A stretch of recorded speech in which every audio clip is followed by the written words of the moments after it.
Welcome to Embrace University. I'm so glad you're watching with us today. Today we are interviewing a couple and we're going to be discussing diversity and its benefits in marriage. In this interview, we're not just focusing on culture and ethnicity, but we're also focusing on the things that make us different in marriage as individuals, but strengthens the marriage as a whole. So I have with me today Amanda. She's one of my volunteers. And we also have our couple. This is Saeed and Melanie. Hello. Saeed and Melanie, I'm going to let you guys tell us a little bit about yourself as a brief introduction. I'm Melanie Kinan. I grew up in Florence, Mississippi, down the road from us. I was raised in Rankin County on a farm. I was raised as a Southern Baptist. I became a Christian when I was 7. Went to the Florence schools. I grew up and started going to school during segregation. So it was like 1967, I started first grade. And so we had a time period where my parents were nervous and they put me in private school. And so I had like 3 years at Rankin Academy, and then I was back in the public schools. And there's been a lot of change since I was a child. When I went to university, I was introduced to my husband, Saeed. Mm-hmm. And a friend of mine was dating a young man who turned out to be Saeed's roommate. And he was new in town, so he didn't want to leave him. Her boyfriend didn't want to leave him alone. So we were sort of a blind date, and it took. How long have you guys been married? We met February the 12th, 1982, and we finally got married in August of 1985. So it took a little while to arrange things. 3 years of convincing our parents Negotiation. first, since we wasn't even same religion. It took a year to talk them into it, or let them know we are serious. Right. So they finally turned and come our way. Yeah. Let me tell you a little bit about me. I'm Saeed Kinan. I was born in Iran, Tehran. I grew up there to when I was 17 years old, 1979, when the revolution started there. Shah left the country and Khomeini came to power. That was the day I left, and the airports closed right after Khomeini's plane landed. So I was one of the last ones to leave Tehran on a student visa to America. So got here, and our destination was Boston, Massachusetts. So the first 6 months we went to ESL classes to learn English and grammar and how to be able to speak. After that, I had 1 more year of high school to finish. Finished high school there, graduated.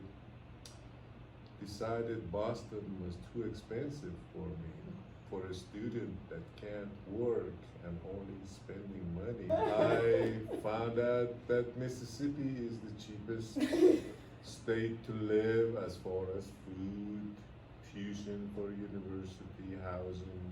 I said, well, that is a place for a student to go. Start with MSU, Mississippi State University. To go to school there. That was in 1982. That's where I met Melanie there. 82. 3 more years, 85, we finally got married. It's been I always have to calculate, how many years is that? Yeah, We're going on 35 years. 35 years This of August. marriage. It has been a long time, but throughout the years we have had differences and fights and makeup and all kind of stuff. Had 2 boys, one is 27, one is 20. They are our income 7 years apart. We get married, wait 7 years to have our first kid, get on our feet. Mhm. Yeah. you Right. know. Yeah. So the second kids come 7 more years after that. So Wow. they are 7 years apart. We decided to stop there. May I Two add was that enough. before we got married, we wanted 6 or 8 kids. Well, changed I'm just my saying. mind after I was two. prepared. After 2, yeah, I said, coming from different cultures, so she's trying to learn Persian.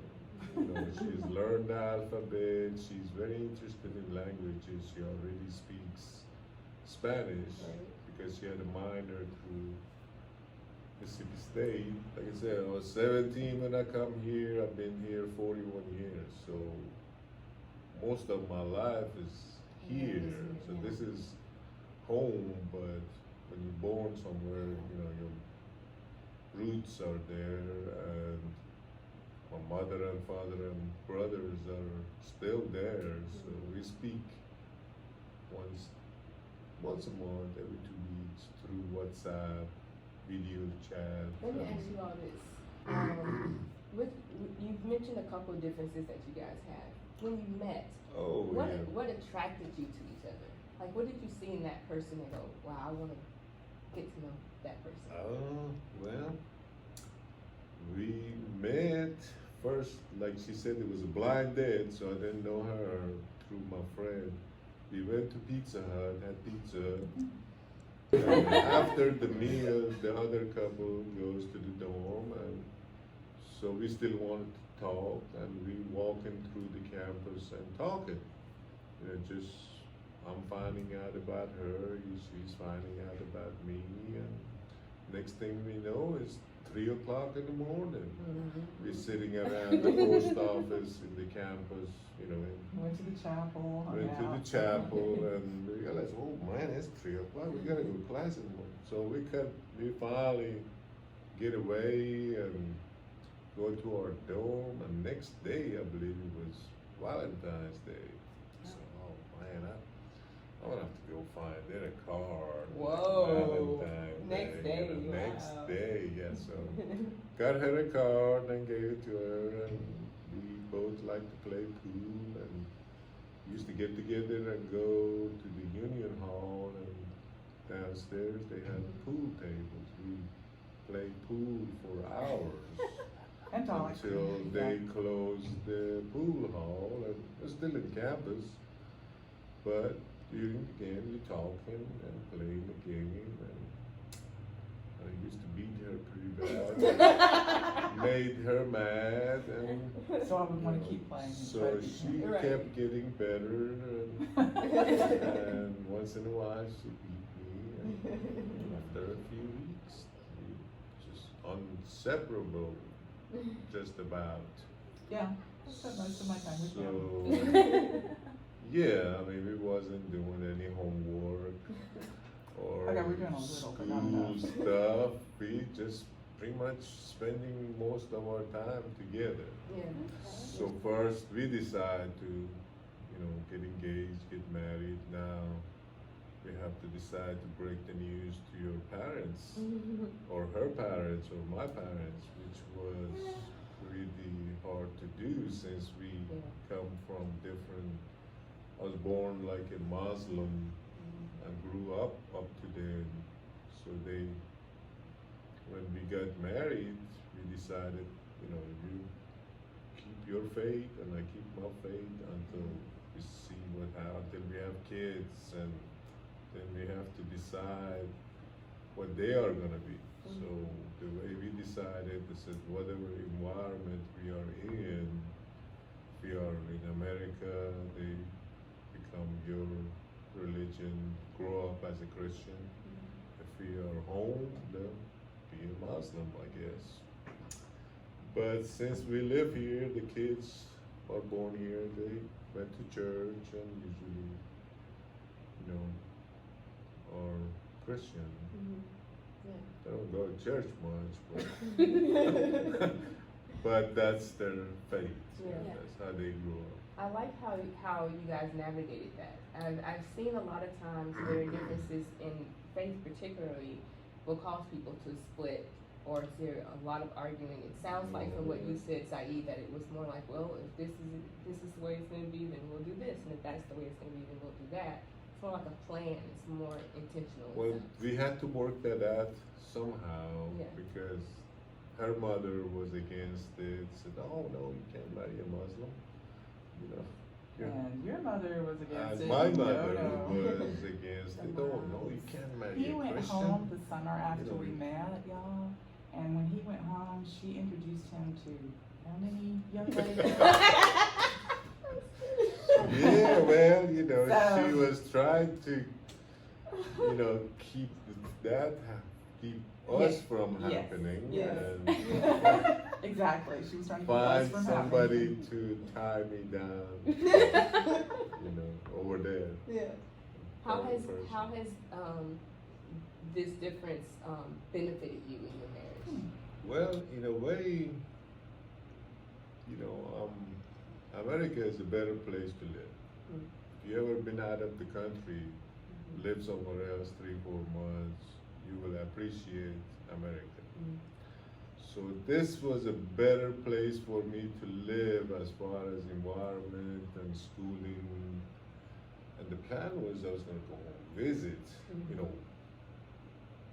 like a 2-week visit or a month visit.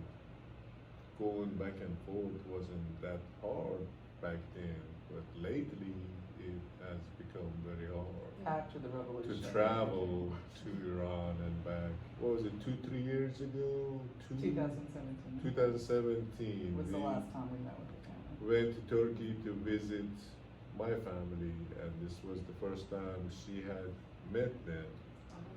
Well, So- his parents I had met. but his So sister, first but- time visiting is hard for her to speak the Persian. Right. She understands a lot of the conversation that goes on. She understands a lot of it, but replying back is hard to Right. get into the conversation with Farsi. So. Luckily, some people knew English. I had translators Yes, to that. some of the family they do speak English, not very good, but enough to communicate with her. Yeah. My plan was always that if we go back home and she'll learn in 3-4 months. Right. Being in an environment that Thank nobody you. else speaks English to her. It's like a you Persian have to immersion. learn. Yeah. Yeah, you will learn if you live somewhere for 3 months, 6 months. You're gonna pick up something. Yeah. I keep seeing you when he's talking. You look at him with such admiration in your eyes. I think that's beautiful. How have you guys maintained that over the years? We were in love. I mean, we fell in love, I guess. It just lasted. It hasn't always been easy. It hasn't always been We easy. have had some hard times Oh, yeah. to go through. Yeah. We've argued about money. We've argued about time on the internet. He's very Um, good with money. which means that we're not in debt. And if I was alone, In I don't other know. words, she's the spender. She's the spender. yeah, you mentioned There's spender and Yeah, saver. He's, yeah. he's It works. That combination usually works. That's Yeah. another thing. Like, you know, in marriages we were talking about before. A lot of times, the extrovert will marry the introvert. The spender marries a thrifty person. Tell me a little bit about some of those dynamics, and how you a little bit more about how you navigated them and what you've learned from them. Okay, so when we moved into our first house together, he gave me a notebook, and I was told I was to keep every receipt that I received, anything I spent, and come home and write down what I spent, put the receipt into a category. So we had gas, we had food, we had insurance, we had, whatever, Right. snacks, Right. movies, eating out, you name it, he had a category for it. And after 3 months of that, I was given an envelope of money for groceries, an envelope of money for gas, and if anything was left over, then we would put it in savings. Well, that's the way we did it. But this That's how we way, worked. If we had money, we spend it. Mhm. If we didn't, we cut back on food a little bit or cut back on another category. There was only so much money to go in those envelopes. Right. You know. Right. So at first it was hard because we were young and we had new jobs that wasn't paying much. You know, we were just starting out in our lives. When the money is tight, I found out over the years it causes arguments Yes. between couples. And a lot of couples argue over money. Most of arguments are about money. We got a few. We had a few, we had our share. But when you are in a better position, makes more money, those arguments kind of gets reduced. Yeah. It eases the Less stress. and It less, eases the stress. you know.